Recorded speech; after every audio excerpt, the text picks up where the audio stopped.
What happens when your cold-hearted Korean boss becomes your lover? This captivating story explores the unexpected journey from doctor and patient to lovers, revealing how a gruff exterior can hide a tender heart. Get comfortable and ready your minds to unfold the amazing story waiting to unravel. Subscribe now and let's get started.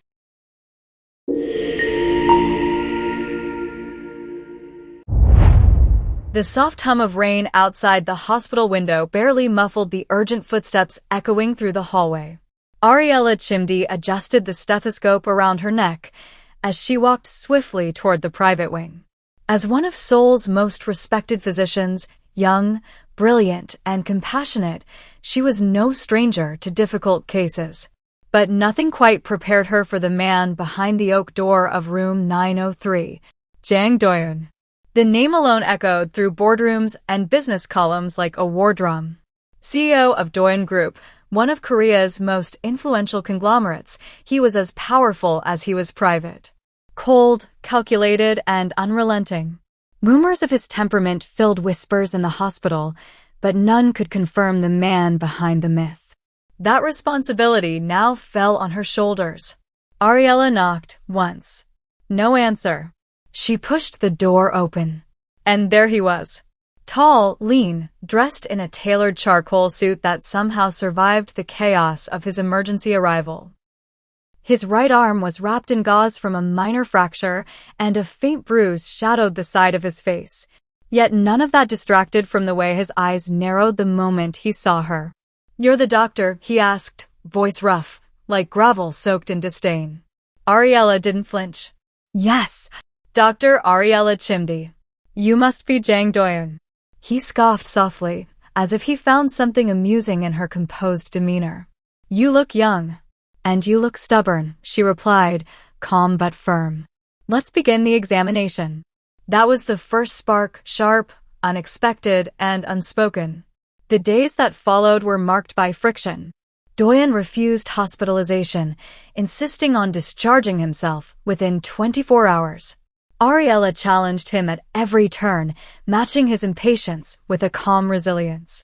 She arranged for daily checkups at his private villa, a modern fortress perched atop a quiet hill outside the city. Each visit was a battle. "You're late," he snapped one afternoon, checking the sleek black watch on his wrist. "I'm 2 minutes early, actually," Ariella replied coolly, brushing past him to prepare his treatment. "Would you like to argue about time, or let me stop that inflammation in your shoulder?" He stared at her, something unreadable flickering behind his stoic eyes. But he said nothing, and then, one morning, something shifted. He sat quietly while she changed his bandages, his gaze not on his phone or the clock, but on her. "You're not from here," he said, voice lower, no longer cutting. "I'm Nigerian-American," she replied, surprised by the gentleness in his tone. "Moved here after medical school. Seoul's healthcare system fascinates me." He studied her a moment longer. "It's rare to meet someone who cares this much." There was pain in his voice. Not physical, something else. Something buried deep. Ariella hesitated before asking, "Have you always been this careful not to let anyone care for you?" Silence fell between them. Then he looked away. Over time, the villa became more than a treatment site. It became a quiet bridge between two worlds. Ariella's warmth began seeping into the cold corners of Doyun's life. She brought him books she thought he'd like. He didn't read them, but he kept every single one. She started humming while tending to his wounds. He found himself waiting for the sound each morning. And one evening, while she was reviewing his prescriptions in the study, he said her name. "Not Dr. Chimdi. Not you. Just Ariella." She looked up, startled. "You don't have to do this," he said quietly. "I know I'm not easy." "No, you're not," she replied, lips twitching into a faint smile. "But I don't do this because it's easy. I do it because I care." He held her gaze, and for the first time since they met, something fragile, almost fearful, broke through his carefully guarded expression. "I used to care about someone," he confessed, the words slow and cautious. "She left when I was at my worst." I haven't trusted anyone since. Ariella didn't speak. Instead, she reached across the small space between them and gently touched his bandaged hand. You don't have to trust me right away, she said. But I'll keep showing up anyway. He said nothing, but the look in his eyes was thunder and surrender. Days turned to weeks. The rain that marked their first meeting gave way to sunlight, and so did their relationship. Doyen, once sharp-edged and distant, began to soften. He started asking about her life, her favorite food, her parents, her dreams. He began to laugh, though the sound was quiet, uncertain, like a man learning the language of joy again. Ariella saw it all, the slow transformation of a man healing not just in body, but in soul. He started walking her to her car, bringing her tea before she asked. One evening, after an accidental brush of their fingers as she handed him his medicine, he didn't let go. Stay for dinner? He asked. She did. And that night, for the first time, Jang Doyen didn't sleep alone in a house filled with silence.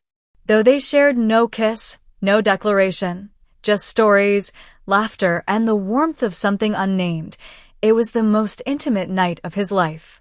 The storm inside them was no longer rage or pain.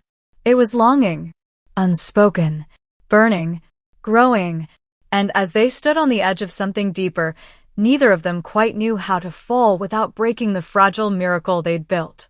But they would. Oh, they would. Because this wasn't a love born of passion. It was born of patience. And patient love, as Ariella would come to learn, was the kind that lasted. It was late. The kind of late that painted the sky a velvet navy and hushed the world into a sleepy stillness. Yet in the villa, light still poured from the wide living room windows where Ariella sat, curled up on the leather sofa, reviewing lab reports with her glasses slipping down her nose. Doyen watched her from the doorway.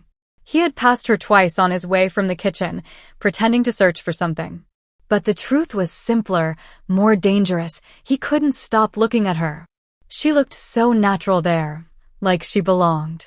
He cleared his throat, announcing himself. You should go home, he said, setting down a tray of green tea. It's late. Ariella smiled without looking up. You said that last night. And the night before. I was right both times. And yet, she teased, glancing up now, here I am. His lips tugged into something resembling a smile. You're impossible. No. Just committed. She accepted the tea, and their fingers brushed again. Lately, these accidental touches were happening more frequently. And each time, the air changed. Thickened. Cracked with tension. Do you ever regret opening up? She asked softly, searching his face. Letting someone in? He didn't answer immediately. Instead, he sat across from her, his long legs folding beneath him like a man exhausted by silence. I regret doing it with the wrong people, he admitted. But not with you. Her breath caught. It was the first time he said something like that, gentle, vulnerable, almost confessional. It was raw, honest, dangerous because it meant something. Doyen, she began, but he cut her off gently. I didn't know how much I needed someone until you wouldn't leave. She blinked, startled. That sounds very clingy for a CEO. He chuckled, actually chuckled. You ruined me. I'll take that as a compliment, she teased, but her heart thundered in her chest. He looked at her then, long and quiet. I mean it. Before you came, I thought healing meant building walls higher. But with you, it feels like healing means letting someone inside. She didn't speak. What could she say? Instead, she leaned forward, brushing a stray lock of hair from his brow. His eyes fluttered closed at the touch, like it was the first kindness he'd allowed himself to feel in years. And then, boom, thunder rolled outside. Startled, she flinched, spilling a bit of tea on her blouse. Doyen was on his feet in seconds. You okay? He asked, already offering her a towel. She nodded, dabbing at the stain. It's just tea. Nothing serious. But he lingered. Too close now. His eyes dropped to her blouse, where a small wet spot darkened the silk fabric. He immediately turned away, muttering, "I'll get you something to change into." The awkwardness lingered, thick and hot like the humid air before a summer storm. When he returned, he handed her a crisp white shirt from his closet. It smelled like him, clean, sharp, expensive, with a hint of cedarwood. She changed in the bathroom and came out barefoot, sleeves rolled up, hem hanging loose over her hips. Doyen stared. He didn't hide it. "You look different," he said. She smirked. "It's just a shirt, Doyen." "No, it's not." He walked toward her, slow like he was crossing into forbidden territory. When he stood before her, she tilted her head. The walls around him didn't fall with noise or fury. They crumbled with her touch. And in their place, something new was beginning to grow. Morning came gently. Golden sunlight streamed through the villa's tall windows, casting soft, slanted shadows across the hardwood floor. Ariella stirred on the leather sofa, wrapped in a fleece blanket, her head resting on a throw pillow. She was still wearing his shirt. Doyen watched her from the kitchen. He didn't know what time he had woken up, only that the moment he opened his eyes, he wondered if she had stayed. When he saw her curled on the sofa, fast asleep, something strange fluttered in his chest. It wasn't fear. It wasn't confusion. It was warmth. He cooked for the first time in years. 2 bowls of juk rice porridge, simple and warm, steamed on the stove. He added sliced abalone, just the way he remembered his mother used to. He didn't know if she'd like it, but it felt like something you did for someone you cared about. She woke up to the smell of it. Still half drowsy, Ariella rubbed her eyes and padded into the kitchen, her bare feet light against the floor. Her hair was messy. Her lips were parted slightly. She looked more beautiful than she had any right to. "You cooked?" she asked, eyes wide. He shrugged, avoiding her gaze. "It's nothing." She looked down at the bowls, touched. "That's not nothing, Doyen." They sat side by side at the breakfast bar. The silence was comfortable, no longer heavy like it used to be, but thoughtful. Intimate. "How did you sleep?" he asked. "Peacefully," she said. For the first time in a long while. He smiled to himself. Later that week, the quiet moments multiplied. It was in the way he waited for her after she returned from the clinic. In the way she lingered by his side during his physical therapy, even though the other aides could handle it. He let her scold him now. Gently. Affectionately. "Stop faking your pain," she teased one afternoon when he pretended to wince too dramatically during stretching. "I like the attention," he said without shame. She rolled her eyes, but blushed. One evening, they sat on the balcony as dusk fell. The city lights twinkled in the distance, and a soft breeze carried the scent of blooming jasmine.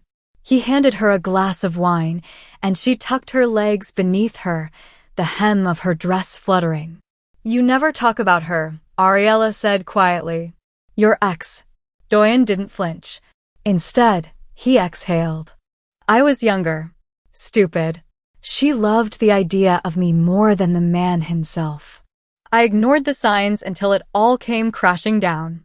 Ariella looked at him. "And you never let anyone in after that?" He nodded. "Until you." The words hung between them. Their closeness had taken on a different texture now. A deeper kind of intimacy, the kind that didn't need declarations or fanfare. The kind built in quiet evenings, shared silence, laughter in the kitchen, and shoulders brushed while passing each other in narrow hallways. One rainy afternoon, the power went out. Ariella let out a soft groan as the lights flickered and died. "Seriously?" "It's just a storm," Doyen said, appearing behind her with a flashlight. The rain pounded the windows like a steady drumbeat. She sat on the rug in front of the fireplace while he worked to light it. The flickering flames painted his face in soft golds and shadows. He looked younger, softer. He joined her on the rug, and without a word, she laid her head in his lap. His breath hitched. He didn't move for a moment, afraid, maybe, that if he did, the moment would shatter.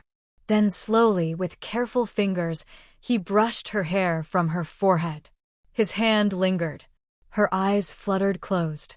"I could stay like this forever," she whispered. He smiled, his fingers gliding over her temple. "Then don't leave." She opened her eyes to meet his. "I won't." Their eyes locked, and something passed between them, unspoken, undeniable. Trust. Love. The real kind. The slow-burning, soul-steadying kind. The storm raged outside, but inside the villa, there was only warmth. And for the first time in a long time, neither of them felt alone. The days that followed were different. There was no confession, no grand gesture, but something had shifted between Ariella and Doyen, like the first quiet bloom of spring after a long, silent winter.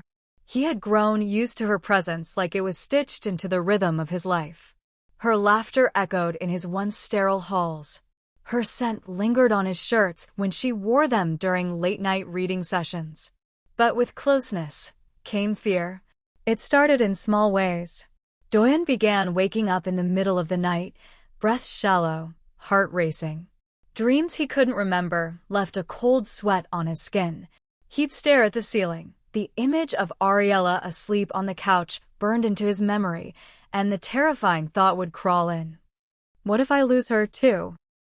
He had built empires, crushed competition, and commanded boardrooms with the flick of a finger, but when it came to her, he was a man with trembling hands, frightened by how deeply he had fallen. Ariella noticed the change. He smiled less. His jokes became half-hearted. His silences grew longer, heavier. She found him standing alone by the window one night, eyes fixed on nothing, a glass of untouched scotch in his hand. "You're drifting," she said softly, walking toward him. He turned slightly, startled. "I'm not." "You are," she replied gently. "You've been somewhere else lately. Somewhere I can't follow." Doyen was quiet. Then, "I've seen what happens when you let someone in too deep. I gave everything once, and it shattered me.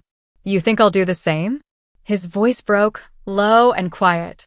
"I think I'd never recover if you did." Ariella's heart clenched. She reached up, cupping his jaw, forcing him to look at her. "I'm not her, Doyen.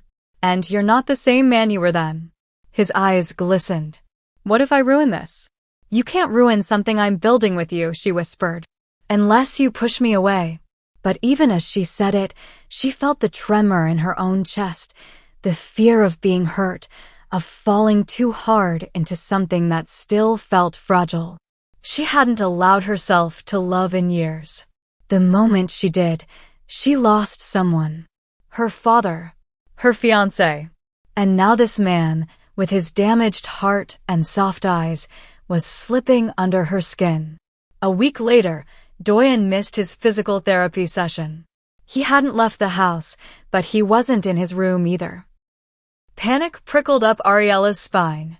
She searched the villa, calling his name until she finally found him in the garden, shirt-soaked, kneeling in the grass under heavy gray skies, rain pouring down. He looked up slowly. "I didn't know where else to go," he said, voice hollow. Everything felt tight. Like I couldn't breathe. Like I'm standing on the edge of something I want, and I'm afraid it'll disappear the moment I reach for it. Ariella knelt beside him, not caring about the rain soaking her blouse. She reached out and took his hand. It was trembling. "You're allowed to be afraid," she said. "So am I. But if we both stand here trembling forever, we'll miss something beautiful." He looked at her like she was light itself. In the silence, the rain softened. The moment slowed, and Doyen leaned forward, pressing his forehead to hers. Their breaths mingled, unsteady, fragile. He whispered, "You make me want to believe again." Ariella didn't reply with words. Instead, she embraced him. It wasn't desperate. It wasn't heated.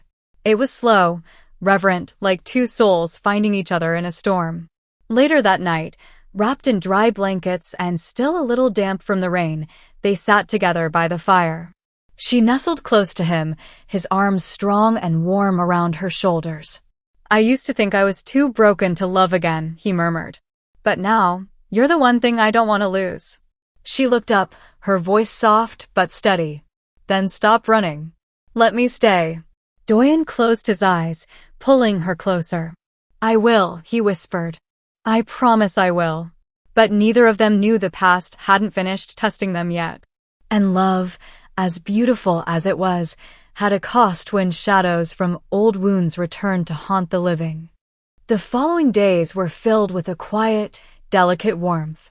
Ariella and Doyen moved around each other like the melody and harmony of a ballad, never rushed, always in sync. There was no dramatic declaration, no "are we together" conversation. It was the little things, the way he'd brush a strand of hair behind her ear while she worked, the way she'd press her forehead to his chest after a long day, both of them grounding one another without needing to speak. But like a sudden crack in glass, peace can break without warning. It was a Thursday afternoon when the storm arrived. Doyen had gone into the city for a meeting with his legal team, the first time he'd left Ariella for a full day since his injury. She stayed behind, trusting he was safe, and decided to tend to the garden he often escaped to during sleepless nights. She was trimming the hydrangeas when a black car pulled up to the gates. At first, she thought it might be Doyen returning early. But the person who stepped out wasn't him. It was a woman. Tall, elegant, clad in a cream-colored coat that cost more than a month's rent in Seoul. Her lips were painted red, her heels clicking as she approached the villa with the confidence of someone who once belonged there. Ariella straightened, her hands stained with soil. "Can I help you?" she asked, cautious. The woman tilted her head, studying her like she was something unexpected. "You must be the doctor." Her voice was soft, sweet, dangerous. "And you are." She offered a smile that didn't quite reach her eyes. "Seo Yeren, Jang Doyen's ex-fiancé." The world narrowed for a moment. Yeren walked past her, uninvited but utterly assured, her gaze sweeping the villa like one might look upon a place that was once home. "I heard about the shooting," she said casually, fingers brushing the frame of the front door. "Imagine my surprise when I learned he didn't go to a hospital but chose to hide away with you." Ariella stood her ground, voice steady. "He was vulnerable. He trusted me." Yeren turned, a delicate brow raised. "How noble of you. And I suppose, intimate." There was venom behind the smile now. When Doyen returned, Ariella didn't greet him at the door. He found her in the living room, arms crossed, staring into the flames of the fireplace like they held answers. The moment he saw her face, he knew. "You met her," he said softly. "You should have told me," Ariella replied without looking up. "About her. About your past. About what she did to you." He sat down across from her, running a hand through his hair, the lines in his face deepening. "I didn't think it mattered anymore," he said.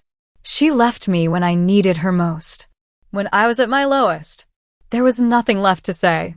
But she still holds power over you," Ariella said quietly. "I saw it in your face the moment you realized she was back." Silence settled between them. "I wasn't afraid of her," she added. "I was afraid of how quickly the walls came back up around you." Doyen leaned forward, voice raw. "Because with you, I can't hide. And that terrifies me more than anything Yeren could ever do." Ariella's heart twisted. She said things, she murmured. "About you. About how easily you fall, and how easily you can walk away." He reached out, his hand gently wrapping around hers. "Then let me prove her wrong. Let me show you that this, us, is not something I'll ever walk away from." She looked into his eyes, searching for the cracks. They were there. But beneath them, there was something unshakable. Love. Not the kind that shouts or demands. The kind that stands still in the storm and waits, forgives, fights. Later that night, when the world had grown quiet again, Doyen found Ariella on the balcony, wrapped in his coat, the city lights shimmering below. "I didn't tell you about her because I didn't want you to think I was still trapped in that past," he said, his voice behind her. Ariella turned slowly. I don't care about your past, Doyen. But I do care if it keeps you from building a future. He stepped closer, his arms wrapping around her from behind. Then let me build it with you. No secrets. No more ghosts. She closed her eyes, her body relaxing against his. For a moment, they were silent, the night holding them gently. But far below, Seo Yeren made a call from her hotel suite, her voice sharp and sweet. Tell the press where he's hiding. Let's see how strong their little sanctuary really is. And just like that, the next storm began to rise. The morning broke with sirens in the air, not the kind that wailed, but the kind that whispered. Ariella awoke to Doyen's voice murmuring beside her, phone pressed tightly to his ear. He was standing by the window, shoulders tense, the early light tracing the hardened lines of his face. I said shut it down, he growled quietly. No photos. No names. If even a whisper of her gets out, I'll dismantle your entire agency. Ariella blinked sleep from her eyes and sat up, the tension in the room as heavy as fog. Doyen? She asked. He turned slowly, a bitter weariness swimming in his eyes. He walked over, sat on the edge of the bed, and reached for her hand. They found us, he said simply. She froze. The media? He nodded. They camped outside the estate gates at dawn. Somehow, the exact location leaked. It didn't take long for her to guess how. Seo Yeren. That name now hung between them like smoke. By noon, the headlines were everywhere. Korean CEO disappears after shooting, found recuperating with mystery woman. Jang Doyen's hidden romance? Sources spot woman living inside private villa. Former fiancé Seo Yeren spotted near scene days earlier, coincidence or not? Doyen's name was trending in every direction, and though the articles never said Ariella's name, the photos painted the truth. A blurry silhouette of her walking in the garden. A side-angle shot of her standing on the villa's balcony in a robe, her features obscured by the shadows, but still her. She closed her laptop and pressed her hands to her face, her breath shallow.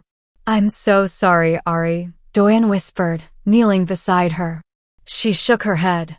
This isn't just gossip. I'm not Korean, Doyen.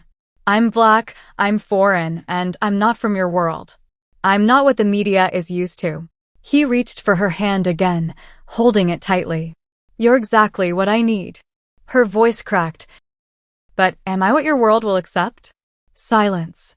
It wasn't an easy question. The board called an emergency meeting the next day.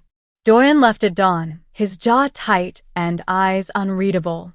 Ariella waited by the window for hours, refusing to turn on the news, refusing to check her phone. The villa felt colder, quieter. When he returned that evening, his suit was rumpled, his tie loosened, his face drawn in exhaustion, but there was fire in his eyes. They wanted me to denounce it, he said, tossing his briefcase onto the couch. To issue a public statement that you were just a nurse. Just someone hired to help me heal. Her heart thudded painfully. And, what did you say? He stepped closer. I said if they wanted a puppet, they could have my resignation. Because I refused to deny the woman who saved me. Who stayed when others ran. Who saw the worst in me and didn't flinch. Ariella stared at him, stunned. And then I walked out. You walked out. He nodded, reaching for her hand. I'm building a new firm. On my own. I have enough investors. And I want you by my side, not hidden. Not whispered about. With me. Tears welled in her eyes. Doyen, you'd give up everything? He touched her cheek, brushing away the first tear with his thumb. No, he whispered. I'm gaining everything. You're everything. She couldn't speak. Her arms wrapped around him, holding tight, and for the first time, she let herself believe in the impossible. In a love that defied headlines, boardrooms, and social barriers. The next day, Doyen held a press conference, not to apologize, but to declare. My name is Jang Doyen, he said to the cameras. I've been shot, betrayed, and nearly destroyed. But through it all, one woman stood by me not for power, not for status, but because she cared.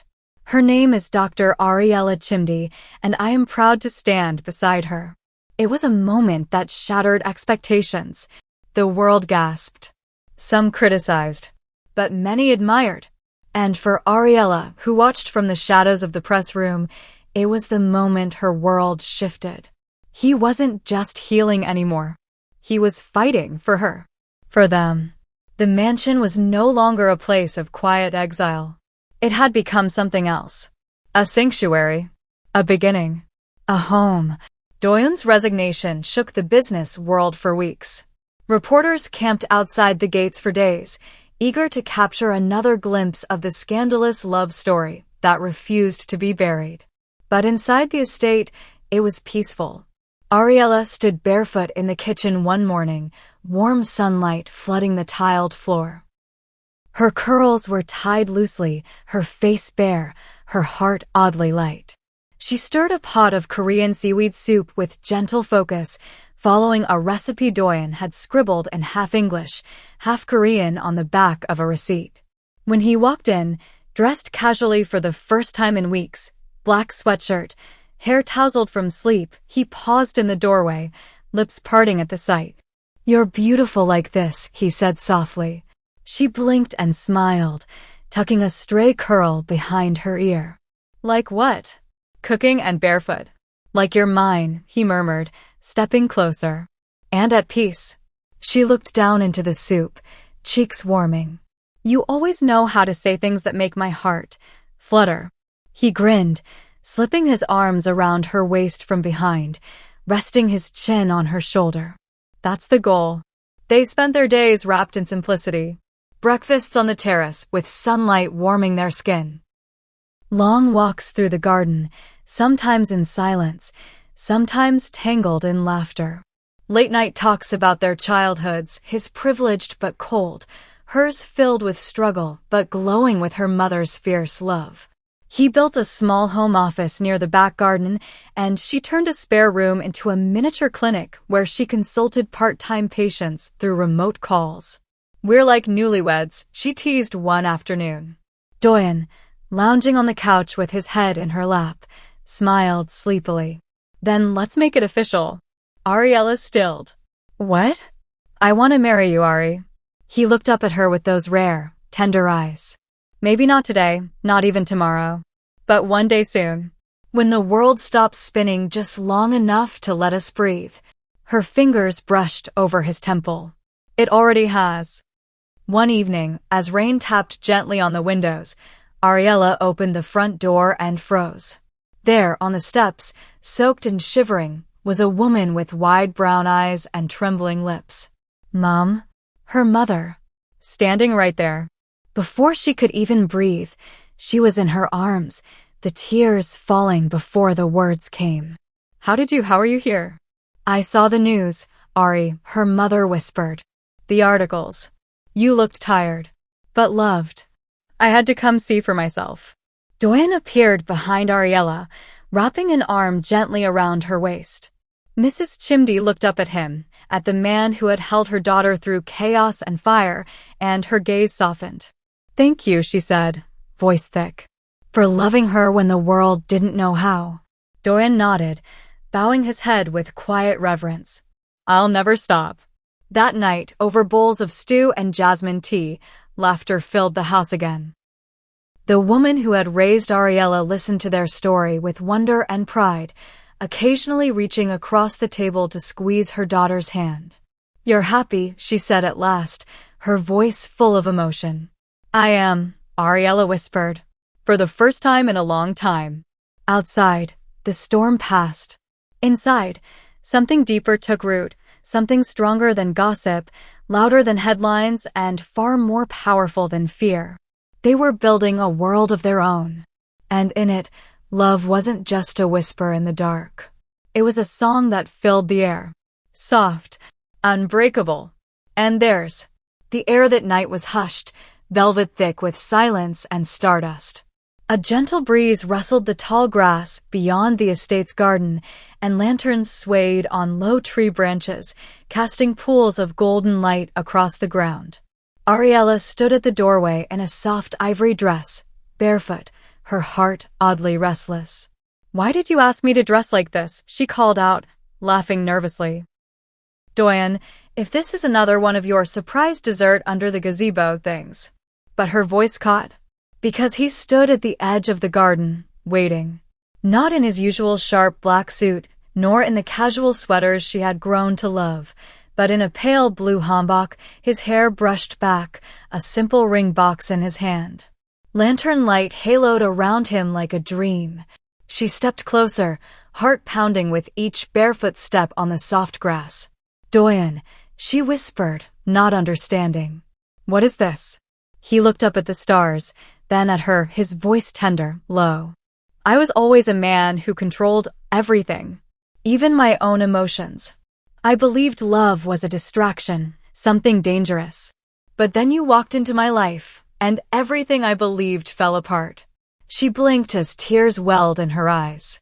"I tried to push you away," he said, stepping forward, "but you stayed.